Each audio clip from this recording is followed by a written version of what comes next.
hoje, como eu tinha acabado de falar, um pouquinho sobre Minha Vida Cor-de-Rosa, o filme. Eu sim estou recebendo aqui em casa 4 pessoas para a gente conversar um pouquinho, né, sobre como é ser trans na infância. Então primeiro a gente vai se apresentar. Tem o querido Vitor, tem o querido Bernardo, o Joí e a Dandara, todos lindos, maravilhosos, que estão aqui na minha casa pra gente conversar. Então eu primeiro assim, queria ouvir de vocês, e a gente pode se revezando no bate-papo todo mundo junto, uma curiosidade minha que vocês são crianças. Estão lá, não sabem nada da vida, pequenininhos, e de repente você começa a perceber que o seu corpo não condiz com o que você se identifica como gênero. Isso é ser trans? Como que acontece esse momento de identificação? É uma pergunta complicada, assim, porque... Cada caso é um caso, né? Exatamente. Sim. Por exemplo, assim, eu nunca achei que meu corpo fosse diferente daquilo que eu queria ter, assim. Uhum. Porque eu tinha muito... Por isso até que minha peça chama Dandara Através do Espelho, por conta de Alice, porque eu sempre tive um mundo imaginário, assim, muito forte. Então, tipo assim, eu sempre tive... Eu sempre vivi muito mais o universo feminino, que a gente diz que é feminino, do que o masculino. Mas eu nunca senti a necessidade, assim, eu não rejeitava o meu corpo. Uhum. Então, eu acho que aos poucos você vai se descobrindo, que foi o meu caso, assim. Tanto que até uma certa idade eu achava que eu era um menino que gostava de meninos. Mas sempre gostei de brincar de boneca, gostava de botar roupa feminina da minha mãe, escondido, botava salto. Mas eu nunca rejeitei o meu corpo, assim. Foi depois com um tempo, quando a idade meio que chegou, assim, que eu fui começando a me incomodar. Eu acho que existem casos e casos. Algumas pessoas trans não falam mais em adequar o corpo, porque não está no corpo errado. Uhum. Mas, tipo assim, algumas pessoas trans necessitam adequar o corpo. Chegou um determinado momento que eu precisei adequar o meu corpo. E adequar o corpo que você fala, Dandara, não quer nem... É diferente o processo de hormonização da cirurgia de redesignação sexual. São 2 tipos de adequação, seria isso? Isso. Na verdade, por exemplo, eu sou uma mulher trans que eu não quero fazer a cirurgia. Uhum. Mas eu precisei adequar o meu corpo à minha mente, para que eu me sentisse bem, para que eu me olhasse no espelho e que eu fosse me sentisse bem. Se visse como você se via. Exatamente. Eu falo que a minha infância foi, eu acredito que tenha sido diferente de muitos outros homens trans, porque na minha infância eu tive liberdade. Foi um momento, eu até falo que foi o melhor momento da minha vida, foi quando eu era criança. A minha mãe, ela não se importava com o que eu fazia, com o que eu gostava de brincar. Ela nunca me exigiu brincar com boneca, ela sabia que eu odiava, eu tinha muito medo, aliás, eu tinha medo de boneca. E eu tenho um irmão mais velho que eu acabava me inspirando muito nele. E assim, eu admirava muito ele. Ele fazia capoeira, eu queria aprender a fazer capoeira. E eu usava as roupas dele, então de calças, eu botava o sapato dele que era enorme. Eu me vestia muito feio, assim. E ia pra rua, desse jeito, brincar. E tipo assim, aí os vizinhos ficavam reclamando com a minha mãe. Falando, você vai deixar se vestir assim? Tipo, não tá vendo que tá ficando... Vai tornar alguma coisa? Nunca falo diretamente, né? A mãe fala, não tô vendo nada, tô vendo uma criança se divertindo. E eu não tenho que cobrar isso agora, é uma criança. Então, meu pai me ensinou a jogar bola, me botou na escola de futebol que eu pedi. Eles me acompanhavam, minha infância foi ótima. Uhum. Só foi ruim em 12 anos que começou a surgir coisas que eu vi que eu tinha mais e o meu irmão não tinha. Eu fui avisado que eu era diferente, porque até então eu achava que eu era que nem meu irmão. Eu me sentia traído pelo meu corpo. Minha mãe tinha me avisado que isso ia acontecer, mas eu não dava ideia, porque não me importava. Quando aconteceu, eu achei que eu tinha me machucado, e eu fiquei desesperado. Eu fiquei, acho, tipo, 2 horas dentro do banheiro trancado, e todo mundo me batendo, assustado, perguntando o que estava acontecendo, e eu sempre fui muito tímido, então eu fiquei com vergonha de falar. E dizia que eu não queria falar o que estava acontecendo, até que tive que chamar minha tia, porque a mãe não estava, e esperar minha mãe chegar, eu trabalhei lá. E aí eu falei, não, eu tô sangrando, não sei o que tá acontecendo. Aí elas, aí começaram a, que legal, aí ficou todo mundo alegre e eu confuso, porque eu falei, por que tá todo mundo sorrindo se eu tô sangrando, né? Sim. E foi chato, aí foi daí que veio, agora você tem que se vestir de tal jeito, agora você tem que ser mais legal com os rapazes, entendeu? Aí no colégio, nessa fase também é horrível. E eu tinha cobrança de tanto no colégio, as meninas não queriam ficar perto de mim, porque falavam que eu era estranho, que eu não era feminino. Tinha uma garota que me perseguia pelo colégio, às vezes eu tinha que me esconder debaixo da mesa pra ela não me achar, porque ela queria me bater, enfim.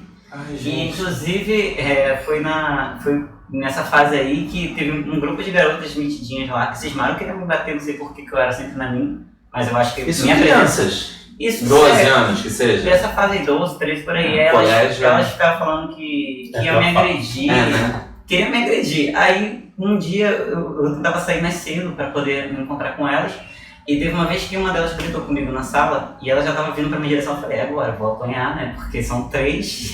Só que aí tinha um garoto que é gay, ele era gay, e ele tava assistindo tudo aquilo, e ele levantou. Ele falou, vocês não vão bater, entendeu? Aí, né, o gay, tipo, ela já tinha medo, que ele era aquele garoto alto, né, coisa, todo bem feminino, assim, sabe? Todo, tipo, ninguém se mexia com ele. Poderosa, né? E aí ele não tinha amizade comigo, entendeu? E ele levantou e já gritou com elas, falou, você não vai encostar, porque senão você vai ter que se ver comigo e tal. Aí elas foram embora. Aí ele foi e conversou comigo, olha, você não pode permitir isso. Aí eu comecei a andar com ele, eu não soltei mais. Claro! Viado, fica comigo agora, não me larga. E até, enquanto eu estudei lá nesse colégio, foi isso. Aí eu não tinha vontade, não prestava atenção na aula, eu me sentia muito assim, o que eu tô fazendo aqui? Eu ficava o tempo escrevendo.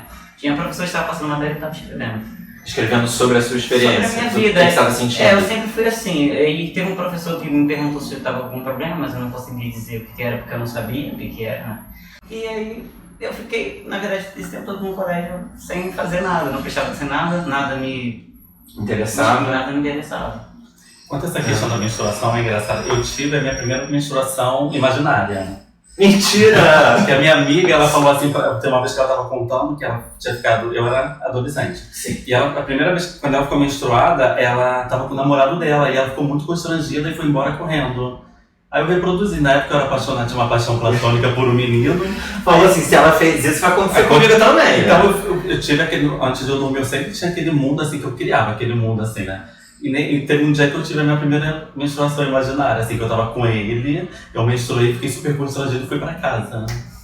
Gente, olha, tá achando que elas menstruam, tá? Elas criam, Tá achando que não? Bernardo e Vitor, como é que foi pra você? É porque Bernardo e Vitor vieram hoje de uniforme, né? Bonezinho pra trás, mesma cor de tudo. Irmãozinhos. Como é que foi pra vocês esse momento da infância? Cara, pra mim foi muito difícil, porque eu tenho uma irmã de 12 anos mais velha que eu. Então, os brinquedos dela, minha mãe guardou todos eles pra mim. Então eu já cresci sendo obrigado a brincar com aquelas coisas e ai de mim se eu quisesse fazer outra coisa. Claro. Era um tapa, um soco, então sua mãe é incrível. Minha mãe Eu sempre fui na escola adiantado. Então quando eu tinha, sei lá, 7, as outras crianças tinham 9, 10. Então eu não brincava com as meninas, porque elas não queriam mais brincar de boneca, elas queriam fazer outras coisas. Eu não brincava com os meninos, porque eles não me viam como menino. E aí era eu, em uma conchinha. Isso foi durante a minha vida escolar inteira. Assim. Eu não tinha amizade com menina, não tinha amizade com menino. E era uma coisa engraçada, porque eles falavam o que eu era. Eles é muito masculina pra brincar disso, ou muito feminino pra brincar disso, ou você não vai brincar de nada. Então eu ficava sozinho. E foi muito difícil, porque ao mesmo tempo minha família nunca me apoiou a, enfim, comprar roupas que eu queria, a ter uma coisa boba como bolinha de gude. Eu tinha um primo muito menor que eu, e eu ficava roubando as bolinhas de gude dele, assim, escondido. Eu ficava sozinho no banheiro jogando a bolinha de gude, achando o máximo. E ao mesmo tempo aquilo era muito difícil, porque pra mim era errado, sabe? Eu estar brincando de bolinha de gude, trancado no banheiro, eu pensava assim, gente, o que está acontecendo comigo? Por que eu não posso fazer isso na rua, como os outros meninos? Né? Isso eu tinha lá 8, 9 anos. E aí essa coisa da pré-adolescência só vai piorando, né? Porque aí é o teu corpo aparecendo coisas que você fica, calma aí, não, mas como assim cresceu um negócio aqui? Se não tinha até ontem. E aí você começa a achar tudo diferente e as pessoas começam a achar diferente. As meninas começavam a Falar, você tem que usar sutiã agora. Assim, não, mas eu não vou usar sutiã, porque os meninos não usam sutiã. E aí os meninos falavam, não, você tem que usar sutiã, porque você é menina. Meu Deus. E eu era muito menor que eles, sabe? Então, foi uma fase bem complexa, que só foi melhorar com os meus 16, que foi quando eu terminei a escola e já ingressei na minha faculdade. E por mais que eu fosse, assim, bem mais jovem, as pessoas me acolheram de uma forma melhor. Pra mim, a infância foi muito maneira, foi muito foda, foi o melhor momento. A minha família é incrível e me aceitava, assim, eu tive carrinho, bola, brinquei na lama, corri na rua sem camisa. Enquanto eu pude, assim, enquanto o meu corpo não denunciou, eu tinha certeza absoluta que eu era um homem, certeza absoluta que eu era um menino, brincando, de bicicleta, de tudo. E a minha única referência masculina era o meu primo, que é 1 ano mais novo que eu. Então a gente cresceu ali pareando junto, brincando de tudo. A gente ia nos hot zone da vida, essas coisas que tem joguinhos, e a gente brincava na porra toda. Posso falar? Pode, fala o que quiser na internet, gente, não tem censura. Pode falar o que quiser. E aí foi muito maneiro, e foi ruim, assim, quando eu descobri que o meu primo tinha um pinto. Que a gente tomando banho, ou qualquer coisa de mangueira, qualquer coisa assim, eu falei, caraca, por que eu não tenho isso? Por que ele tem um pinto e eu não tenho? Você tem um pinto, assim, eu lembro que foi um momento de descoberta, que minha mãe chegou a intervir, a mãe dele também, assim, que eu ficava, tipo, fissurado naquilo ali, tipo, caraca, existe uma coisa aqui que eu não tenho, eu vou ter? Será que eu vou ter? Será que isso vai crescer? O que ele já tem e eu ainda não tenho? E aí eu comecei a fantasiar, foi o único momento que eu lembro, assim, de sentir uma dor, assim, na infância, de fantasiar que a minha mãe, que me botava vestidinho, embora ela deixasse eu brincar de tudo que eu queria, ela tinha muita fantasia da princesinha. E eu tirava tudo, arrancava, ela não ligava, mas ia lá e me botava de novo um lacinho e tudo. E eu achava que minha mãe, ela queria tanto uma menina, que ela queria tanto aquela fantasia da boneca, que ela tinha dado um jeito de, quando eu nasci, pedir pra alguém tirar o meu pinto. Que, pô, não, eu não quero, eu quero uma mulher, então, mulher tem pepeca, eu vou tirar aqui esse pinto. E eu tinha essa certeza, assim, eu cresci de que ela com tinha isso, tirado. de que ela tinha tirado o meu pinto. Eu fiquei cresci com isso, assim, com essa ideia. Até eu entender em aula, em colégio, tudo que aquilo que era diferente, demorou. E aí veio nessa fase da menstruação, que eu fiquei, caraca, desesperada, não acredito que eu vou ficar sangrando. Mas, mãe, quando isso vai acontecer toda semana, todo mês, eu vou passar por isso, e aí começa a crescer peito, começa a crescer tudo. Aí foi difícil, assim, foi uma descoberta dolorosa também, de eu saber que o meu corpo ia me denunciar. Porque por dentro eu sempre fui um homem e sempre tive plena certeza disso, assim. Sempre foi muito... Mesmo quando eu brincava de boneca, mesmo eu era o pai, eu brincava com aquelas bonequinhas que trocavam roupinha, mas eu tinha um outro sentimento, era uma relação completamente diferente das minhas amigas que estavam ali brincando comigo. E eu sempre tive muita amiga mulher, muito amigo homem também, sempre fui muito inserido, apesar de tímido também. Mas tinha um certo... Tinha um momento, um determinado momento, que eu não podia fazer o que eles estavam fazendo porque eu não fazia parte daquilo. Você pode brincar com a gente até aqui, você pode subir na árvore até aqui, você pode tirar a sua camisa até aqui, mas depois não. Na hora que todo mundo for pra piscina, você é menina, a gente é menino. Na hora que a gente for brincar de menino pega menina, tinha essa brincadeira no colégio, eu ficava tipo, caraca, fudeu. Menino pega menina, eu não sei o que eu faço agora. Vou me pegar, vou correr, vou eu pegar... árvore, sou então, árvore, não vou fazer nada. Mas não era um sentimento de, e aí, sou menino, sou menina, porque... Pra você era uma certeza. Era uma certeza, sempre fui só eu, assim. Todos vocês sempre tiveram essa certeza do gênero que vocês eram. Desde criança. No meu caso, que daí tudo bem, é a questão da orientação sexual, que é diferente da identidade de gênero. Eu, quando comecei a descobrir o meu desejo ali, sei lá, com 8, 9, 10 anos, era uma coisa muito solitária, porque eu não conhecia nenhum outro menino que era gay também. Ao mesmo tempo, eu escutava coisas em casa onde eu entendia que ser gay era errado, ser gay ia sofrer muito, vai passar por preconceito, não quero que seja assim. E tem aquelas lembrançazinhas que ficam assim, sabe? Vocês se lembram de alguma experiência que vocês sentiram que, no caso da Dandara, eu sou uma menina e alguém Não, Dandara, para, vem aqui. E no caso de vocês, né, tipo, só que um garoto... Não, vem, rapidinho, não, o que você tá achando tá errado, não pira. Vocês passaram por alguma coisa assim, ainda muito novinhos? Na verdade, a escola, ela é muito opressora. A escola todo mundo falou, porque pra mim também é um horror. Eu posso dizer pra você que eu só terminei, eu concluí o ensino médio, porque eu não tinha coragem de falar pros meus pais e... Porque eu sofria tanto lá, porque se de repente, se meus pais me apoiassem, de repente, eu acho que eu nem terminaria. Porque não tava dando. Não dava, é muito complicado. E eu lembro que eu era do CA, aí na escola que eu estudava, tinha judô pros meninos e balé pras meninas. Era exatamente isso, judô menino, balé menina. E eu não quis fazer nada porque eu não queria fazer o judô. E eu me encantei, assim, meu grande sonho era ser bailarina, queria ser bailarina, e eu sempre ficava assistindo as meninas. Teve uma vez que eu fiquei fazendo só com a cabecinha assim, ó. Que as meninas faziam, eu fazia com a cabeça. Aí minha mãe foi me cutucou por trás, e minha mãe pegou com força, e ela me levou, me botou de castigo, assim, o final de semana todo eu fiquei de castigo. Aquilo foi uma coisa que me incomodou, a beça, mas eu fiquei muito, mas acho que eu fiquei mais chocada, assim, porque minha mãe, ela chorou muito com aquilo. E eu não entendia por que ela chorava. Então, apesar de ficar de castigo, e ficar de castigo é ruim, mas aí a partir daquele dia eu já vi que eu comecei a me policiar em tudo, porque eu vi que era errado. Ó. Eu tive uma lembrança no judô, você estava falando, eu estava pensando.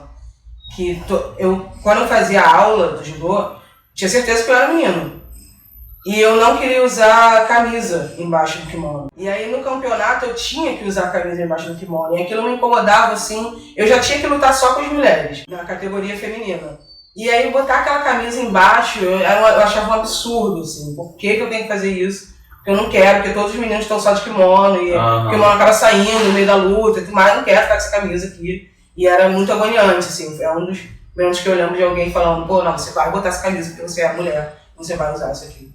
Eu recebi um depoimento de um menino que pediu para não ser identificado, que eu vou ler também, porque daí a gente pode falar um pouco sobre isso também. Que ele é de Belo Horizonte, tem 21 anos. E ele falou assim: então, eu sempre me percebi nitidamente menino. Eu só não tinha consciência do que era transexualidade. Eu fui criado pela minha avó, que é evangélica, então por sempre ter contato com essa realidade religiosa, eu me achava um monstro. Pedia para Deus me libertar disso, como se fosse algo errado ou algum castigo. Eu achei por um bom tempo que eu era o único no mundo que era diferente. Mas aí quando comecei a ter um pouco de noção das coisas, ficando mais velho, eu sabia que tinha algo de diferente ali que não podia ser contido. Como junto com a transexualidade, eu também descobri que me interessava por meninas. Pensei ser lésbica a princípio. Nos meus 11 aos 13 anos, eu pensava ser lésbica. Até que com 13 eu sabia que ainda não era isso, e numa brincadeira de amigos surgiu o nome X, que é o nome dele. Acabou que eu cada vez mais me sentia melhor com aquilo, até que aos 15 anos eu tive contato com a primeira informação sobre transexualidade, um grupo no Facebook, que hoje tem milhares de meninos trans, mas na época tinha 100 no Brasil inteiro, e eu ainda achava muito. Eu fiquei maravilhado com tudo aquilo, com aquela possibilidade real de mudança, e foi aí que eu finalmente descobri o que de fato eu era e onde eu me encaixava. Mas uma coisa que eu acho legal pra gente falar aqui também é a hora que, de confuso, eu me entendo parte de um grupo de outras pessoas. Você se encontra de não tô sozinho. Existe essa palavrinha trans, existe a transexualidade. Que horas que aconteceu isso pra vocês? Conhecer essa nomenclatura, essa identidade, e se isso foi saudável e benéfico, tranquilizador para vocês se sentirem como se vocês tivessem se encontrado? Isso rola alguma hora ou não? Na verdade, eu acho que hoje em dia, para o homem trans, eles podem falar melhor, é menos complicado, porque até um tempo atrás o homem trans ele era super invisível. Não era como as mulheres trans que tinha referência a Roberta Close. Tá. Entre outras, entendeu? E até, tipo assim, próxima na minha infância eu convivi com travestis, assim. Eu convivi com travestis, então eu tinha referências. Acho que chega um certo ponto que você fica muito perdido, assim. Mas, por exemplo, no caso da mulher trans, você cresce porque travesti é marginalizada. Sim. A travesti você leva um estigma, assim, uns rótulos, assim, e quando você se descobre, quando tudo se encaixa, você fala, meu Deus, eu sou travesti. Aí você fica com aquilo que a sociedade fala de você. É. Você tenta lutar. E sempre, por exemplo, no meu caso, eu procurei a religião para tentar fugir de tudo. Desde quando apesar de eu ter a mente feminina, por mais que eu tivesse referência, eu demorei para entender que eu era uma mulher trans. Foi um processo para que eu entendesse A aceitação sua. Exato, porque por eu ser uma pessoa que fantasia muito, então eu vivia aquilo na minha fantasia, então eu me sentia bem. Mas é quando eu comecei a não me sentir bem só pelo fato de ficar pensando, aí eu fui correr atrás de informação. Exatamente. E quando eu descobri que eu era uma travesti, eu fiquei pensando, meu Deus do céu. Eu ainda demorei um pouquinho, porque eu fiquei pensando na questão da família, como minha família iria aceitar. E eu fiquei pensando, o único caminho que eu vou ter vai ser a prostituição. Porque a gente tem rótulos e a sociedade empurra a gente para um lugar. Quando você não tem tanta informação, ou que você não tenha tanta força também. Porque você vai numa entrevista de emprego, você pode até conseguir emprego, mas é tanto constrangimento. É muito complicado. Sim. Então, até a descoberta, tipo assim, eu tive sorte, a sorte, assim, diferente deles, assim, que eu vivia um mundo imaginário e eu era feliz daquele jeito. Por isso que eu falo assim, que na minha infância eu não tinha necessidade de transicionar. Mas quando você descobre pelos rótulos que a travesti carrega, se você não tiver informação, é muito complicado. Eu descobri a transexualidade na internet, essa palavra, transexualidade. Eu comecei a buscar, estava em vários grupos de lésbicas, não sei o que, lésbica princesinha, não é princesinha não, lésbica lady e lésbica bofinho. Era um grupo no Facebook. Aí tinha ladies que gostam de bofinhos, de lésbicas bofinhos. Aí eu comecei lésbica bofinho, né? Então eu fiquei, caraca, então sou lésbica bofinho? Que escroto. Não quero ser lésbica bofinho. E ok, as lésbicas bofinho. Não, ótimo ser lésbica bofinho, mas não me enquadro. Eu não sou lésbica bofinho. Sou homem. Que é isso? O que eu sou?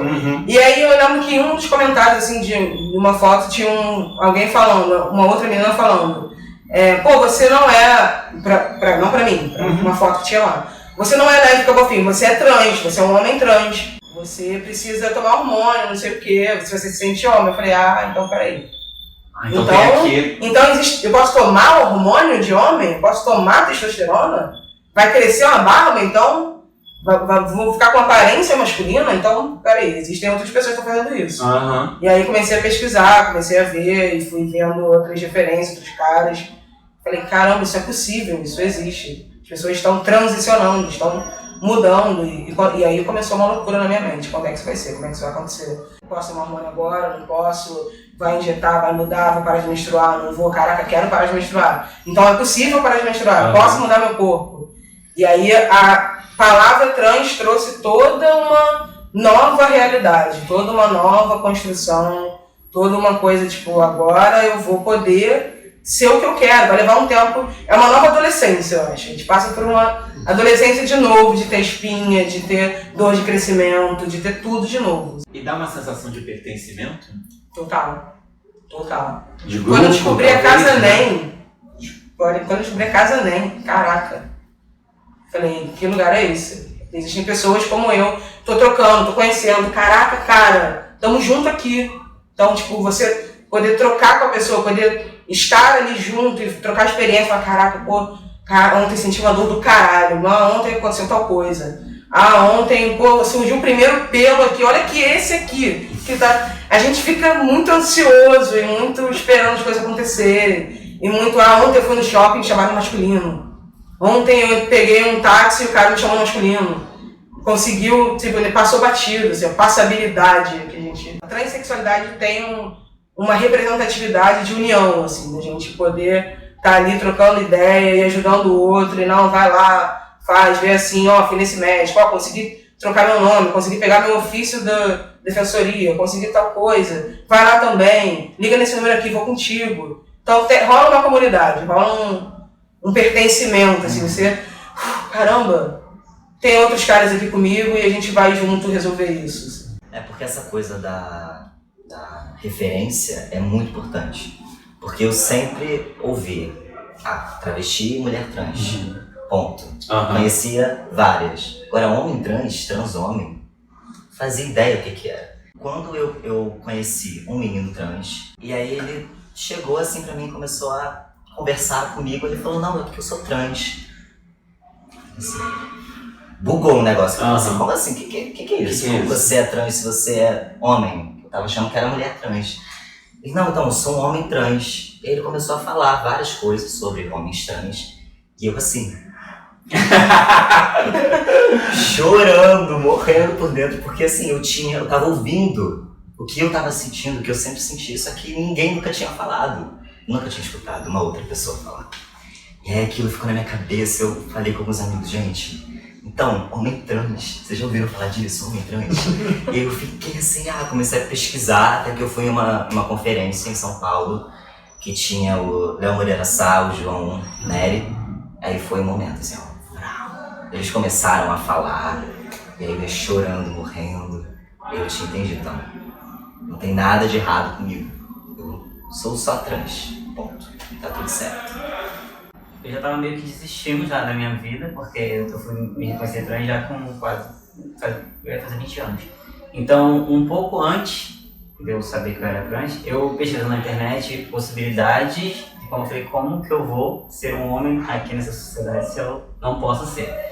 Aí eu pesquisei e eu conheci drag kings, né? Aí eu falei assim, é isso, eu tenho que ser um... Aí eu falei, mãe, então... Vou ter que me vestir. Vou estudar para os Estados Unidos e vou ser drag king, porque eu, pelo menos em algum momento, algumas horas da minha vida eu vou poder ser o que eu gostaria de ser, porque eu via que eles colocavam a fita, eu não sabia da fita, eu não sabia da fita. A barba de eu falei, gente, genial, eu tenho uma foto, inclusive, eu tinha o cabelo aqui, eu consegui fazer um topete, prendi, fiz a barba, fiz igualzinho. Eu falei, é isso. Aí eu ficava lá em casa, vestido de drag king, tá.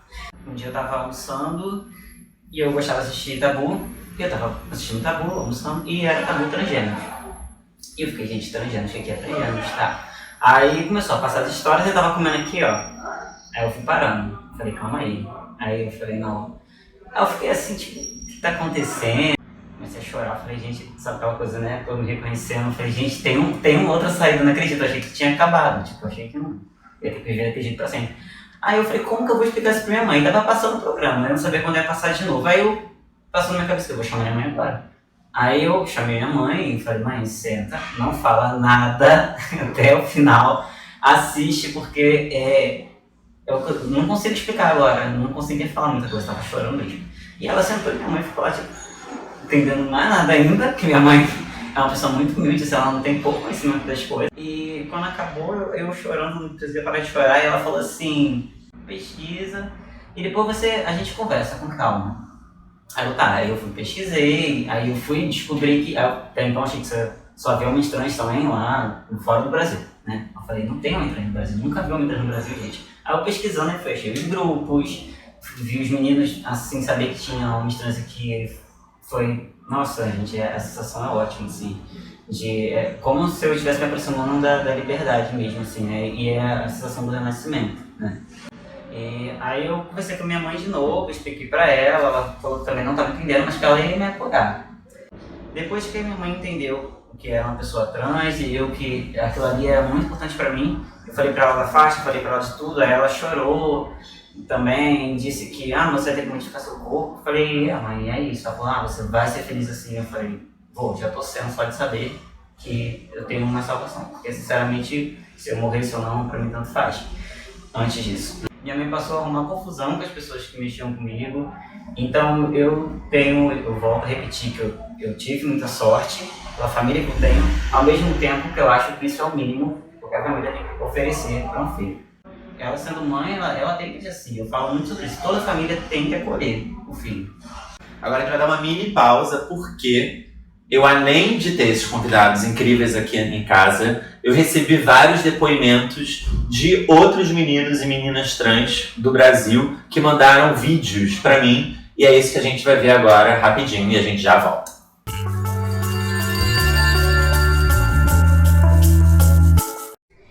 E aí, Felipe, primeiramente, muito obrigada por esse convite. Eu tô muito feliz de poder contribuir um pouquinho com a minha história. Bom, pessoal, pra quem não me conhece, eu sou o Luca e eu tenho um canal no YouTube onde que eu conto toda a minha transição. Se você quiser acompanhar de pertinho, o link vai estar na descrição do canal. Eu me lembro de uma história muito interessante quando eu era mais novo, que é uma história muito parecida com o filme Tomboy. Eu morava em um bairro e era todo mundo muito conhecido de pais e irmãos, e era aquela quase uma cidade, um bairro de cidade pequena. Eis que um jovem garoto se muda para o nosso bairro e ele não conhecia ninguém, não tinha contato com ninguém. E eu faço amizade com esse menino. Ele começa a me chamar de amigo. Quando ele começou a me chamar de amigo, quando ele me apresentou pra mãe dele, ah, mãe, esse aqui é meu novo amigo do bairro, eu me senti o cara mais feliz do mundo. Eu falei, porra, eu vou falar que eu sou menino mesmo, né? E ele perguntou meu nome, eu inventei um nome masculino na época. E a gente viveu assim durante uma semana. Até que as pessoas descobriram que eu estava muito próximo deste menino, né? Que este menino estava me chamando no masculino e foram alertar ele que não era pra me chamar no masculino porque eu era uma menina. Mas o que eu mais gostava nesse menino, que ele tinha virado, tipo, o meu melhor amigo por uma semana, é porque ele me via como eu gostaria que as pessoas me vissem, que era como menino. Quando ele descobriu, ele ficou muito chateado comigo e nunca mais falou comigo. Eu não sei cadê ele, se ele estiver vendo esse vídeo, eu tenho que agradecer, na verdade, a ele por ter me proporcionado uma semana de felicidade. Eu me lembro também que uma vez eu cortava cabelo, eu era mais novo, eu acho que eu tinha 5 anos de idade, e eu cortava o cabelo bem curtinho. E minha mãe perguntou por que eu não deixava o cabelo crescer. E eu virei pra minha mãe na maior ingenuidade do mundo e falei pra ela que eu não deixava meu cabelo crescer porque eu queria ser homem. E eu nem sabia direito qual era a diferença, eu não entendia muito bem o que era ser homem, o que é ser mulher num papel social, né? Mas minha mãe ignorou isso durante um tempo, e eu também, depois, quando as pessoas foram me dizendo que eu era uma menina e que eu tinha que agir como tal, eu fui reprimindo esse desejo e essa vontade e acabei cedendo. É importante dizer que minha mãe lidou muito bem com todas essas questões enquanto eu era mais novo e nunca me forçou a nada. Eu não utilizei o banheiro do colégio durante quase toda a minha vivência escolar. E porque eu me vestia de uma forma mais masculina. Então, quando eu entrava no banheiro feminino, as meninas assustavam e achavam que tinha um menino. E quando eu entrava no banheiro masculino, eu podia encontrar algum menino que soubesse que eu, de fato, não deveria estar naquele banheiro naquele momento. Isso causou uma confusão muito grande e eu preferi não utilizar o banheiro, que é uma situação, acho que muito recorrente de algumas pessoas trans também.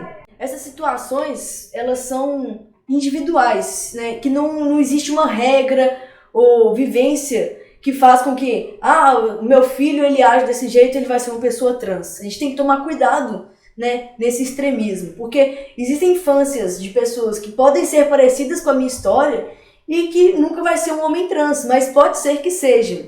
Bom, quando eu era criança, eu não tive essa fase de, preciso me aceitar, porque era uma coisa tão natural pra mim, eu só era uma criança. Eu não queria pensar em coisas que eu gosto ou coisas que eu não gosto. Eu gostava geralmente de coisas consideradas socialmente coisas de menino.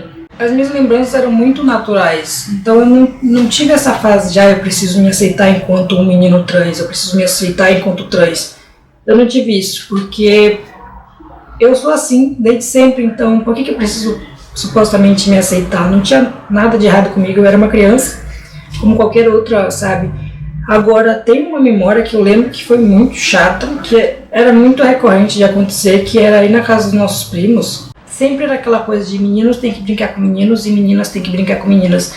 E eu geralmente não queria brincar com as meninas, porque geralmente elas estavam brincando com umas coisas meio chatas que eu não gostava, que eram bonecas. E os meninos geralmente estavam, por exemplo, jogando videogame, umas coisas mais assim. Então eu sempre estava junto com eles, queria brincar com eles, ou quando eles queriam jogar bola lá atrás, eles estavam jogando bola e era sempre menino briga com menino, menina briga com menina. Mas pra mim, eu era um menino e eu ficava, não posso ficar em nenhum canto. Então eles geralmente me tiravam do quarto e eu não queria ficar no quarto das meninas, ou mesmo quando eu tentava, eu pensava, gente, que coisa mais chata. Então eu saía, eu mesmo saía do quarto e ia lá pra fora e geralmente tinha uma bola que ficava na garagem da casa dos meus primos, então eu ficava brincando sozinho lá. Eu pensava, gente, eu sou assim, por que as pessoas me dizem que eu sou outra coisa? Então eu chegava e dizia que tinha alguma coisa errada, que eu achava que tinha nascido errado. Mesmo que atualmente eu saiba que eu não nasci errado, porque querendo ou não, eu sou assim, eu sou como eu sou, independente de fazer cirurgia ou não, independente de usar hormônio ou não. Agora, saber a existência da palavra transexualidade, eu fui saber quando eu estava no ensino médio, com 16, 17 anos. Nossa, eu fiquei feliz porque eu pensei, gente, eu estava certo todos esses tempos mesmo e realmente não tinha nada de errado comigo e eu posso fazer algumas modificações caso eu tenha interesse. Então, depois de um tempo, eu tive interesse de fazer algumas alterações. Agora, no quesito da sexualidade, foi o que pegou. Quando você é criança, você, desde sempre, eles te ensinam, pelo menos já te ensinam desde sempre no colégio, eles já mostram bem claramente que é errado ser gay. Então, quando eu me descobri homossexual sendo uma pessoa trans, eu pensei, vixe, fudeu. Mas não fudeu porque, é uma coisa realmente errada, e sim porque eu sabia que as pessoas não aceitariam tão facilmente, tanto é que demorou ainda para as pessoas me aceitarem, ainda mais sendo um homem trans e gay. Eles achavam, não é trans, não é homem, você tem que ficar com mulher, sendo que uma coisa não tem nada a ver com a outra. Eu posso ser homem, poderia ser bissexual, pansexual, hétero, qualquer uma dessas coisas. Então foi mais difícil para mim aceitar a sexualidade em vez da transexualidade, porque a transexualidade ela veio para mim desde sempre de forma tão natural que eu fiquei, ok, eu sou assim. Então a parte que realmente tive dificuldade de início de aceitar foi a parte de ser gay, justamente pelo fato que a sociedade incomoda dizendo que você não seria homem suficiente se você é gay. Eu já tinha que mostrar para as pessoas quem eu era, então quando eu me descobri gay, elas meio que me incomodaram mais ainda, como se eu tivesse que provar alguma coisa para as pessoas e que na realidade eu não tinha que provar nada para ninguém. Meu nome é Naomi, eu vim aqui a pedidos para contar um pouquinho da minha história. Eu sou uma mulher transgênero. Quando eu nasci, o médico me definiu como homem, mas estava errado. Desde criança, o que eu mais lembro nesse sentido é de eu me identificar muito com personagens de desenho que são personagens femininas. Sempre que eu assistia um desenho animado, eu pensava nas personagens femininas e eu queria ser elas. Eu estava assistindo o desenho Super Pig com a minha irmã, e tanto eu quanto ela queríamos ser a menina protagonista. A minha irmã ficou brava comigo, chamou o meu pai, contou isso pro meu pai, e o meu pai brigou comigo. Que ele falou que era errado eu querer ser a menina, porque as pessoas iam tirar sarro de mim, porque eu ia sofrer. E desde então eu aprendi que era errado se sentir da forma que eu me sinto. Mas esse jeito de eu me sentir nunca foi embora, só ficou trancado no meu coração. Eu cresci e quando eu entrei na faculdade comecei a ficar bastante deprimida, porque essa coisa que estava dentro de mim começou a ficar mais forte e a me incomodar e eu ficava aflita. Então eu decidi ir para uma psicóloga, porque eu estava preocupada, sabe? Quando eu olhava para o meu futuro, quando eu pensava que eu ia me tornar um homem de terno, com um emprego mais ou menos, com 2 filhos, uma esposa e um cachorro, não tinha nenhuma magia nisso. Não tinha nenhuma magia. Eu não queria. Eu simplesmente não queria, eu preferia qualquer outra coisa. Nessa psicóloga, eu consegui coragem para contar para os meus pais como eu me sentia. Aí eu passei para outra psicóloga que trabalhava com população transgênero. E essa segunda psicóloga me deu um laudo para eu poder começar o meu tratamento hormonal. Hoje eu vivo plenamente como Naomi, tenho amigos, eu tenho um namorado, eu sou uma pessoa muito feliz e satisfeita. Eu aconselho qualquer pessoa que se sente assim, procurar advogado, procurar psicólogo, advogado também, mais pra frente. Procurar ajuda, falar com alguém. Não se sinta amarrado às regras da sociedade, porque uma vez que você quebra elas, fica mais fácil continuar quebrando. E é isso.